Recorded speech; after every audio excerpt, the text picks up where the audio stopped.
Ayan guys, meron ulit akong plants na dumating. Dalawa ito sila na box. Tapos unahin ko na itong isa kasi magkaibang seller din naman sila. Delivered through LBC naman ito. Kasi hindi sila nasi-ship sa JNT. Nahabol lang ako ng box dahil bilisan ko lang ito. Konti lang naman itong, ito sila, konti lang naman talaga. So first time kong umorder kay Ma'am Jean Sabado. Yun din yung FB page niya, yung pangalan niya. Matagal din niya itong in-air dry. Mukha na maayos yung kanyang pagkakabalot at saka pagkaka-air dry. Variegated propeller. Yan. Ganda. Meron lang siyang sunburn. Yan ang mga sunburn yan. Pati din ito. Ba't na sunburn? Pugutan ko na lang ito ng roots. Ayun, at saka stem.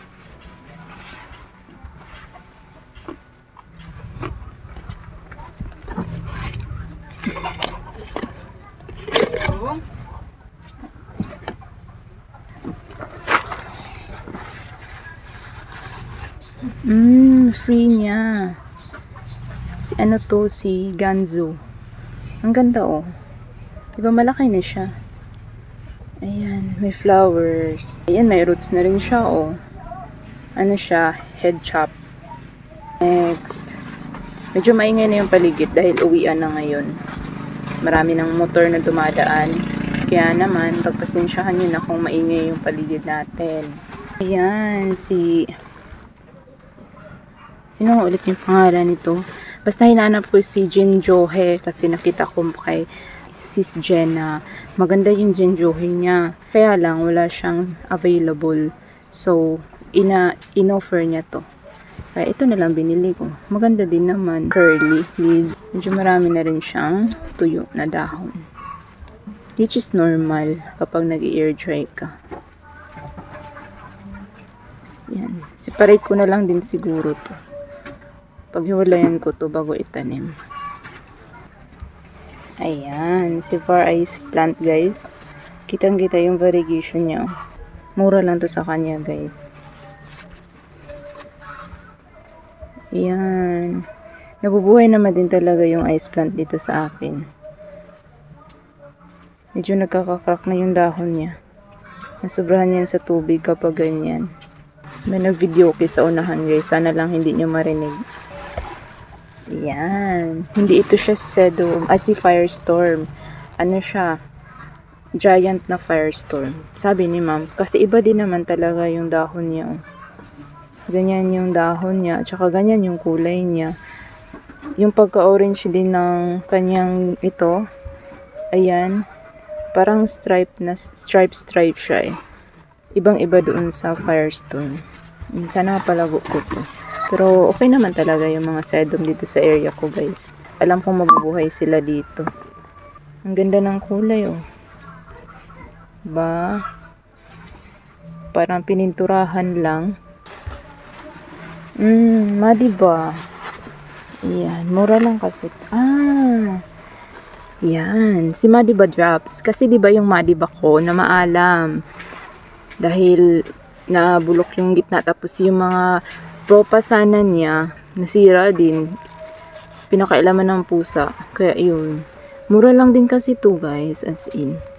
Mura lang to sa kanya compare doon sa pagkabili ko sa kay Madiba drops dati. Kay Ma'am Janelina Sarah. Kailangan lang nito ng matinding init talaga para hindi mawala yung drops.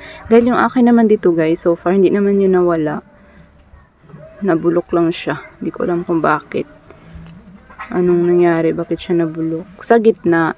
Pero yung nagbigay naman siya ng baby. Pero yun na nga. Dahil sa pusa, nawala lahat. Ayan. Actually, hindi ko alam mga ID. Hindi din alam ni seller yung ID nito. Pero ang pinaka nagustuhan ko ay yung mga ganyan sa kanyang dahon. Facets. Yan yung nagustuhan ko. Kaya ako siya binili. At twin head na rin siya. Yan, isang stem lang yan siya guys. Yan, ang ganda kasi nito. Mafarina din naman siya. Hindi ko alam kung anong hybrid talaga to. Ang ganda.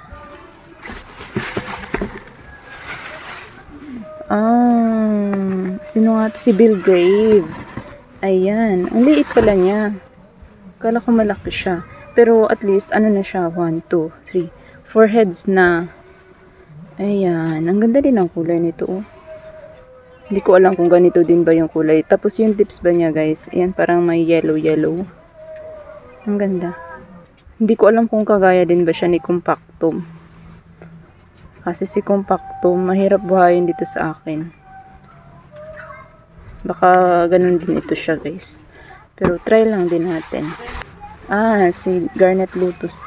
Alam niyo ba yung Garnet Lotus ko dito, yung bagong bili, galing kay Ma'am Suculente Amore, na maalam na siya guys.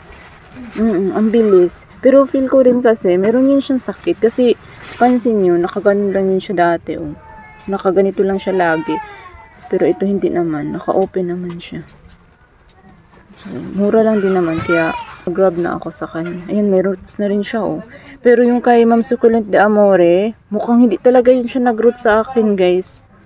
As in, wala talaga. Na-uproot yun, nataob.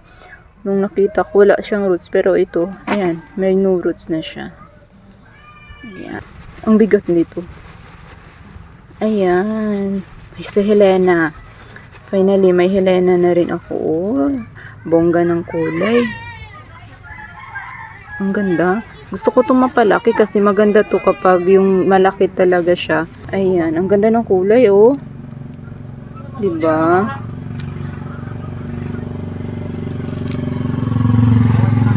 Check ko lang na lang yung roots later kasi mukhang meron siyang problema. Ayan. Ganda. Sana mapalaki ko. Malaki to guys. Sino kaya to? Si Hera. Si Hera? Oo, mukhang Hera to guys. Ayan na maalam kasi yung Hera ko. Tingnan nyo yung tips nyo. Ganito din yung akin dito eh.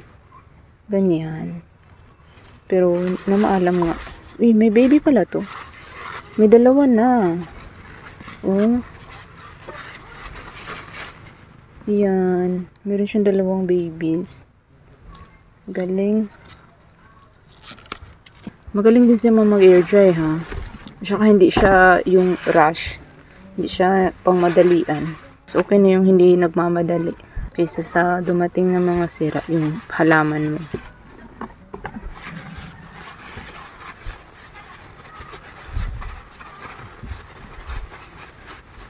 Ano kaya to?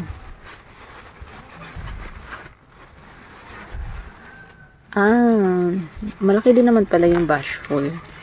Ayan. Tama-tama sa price niya.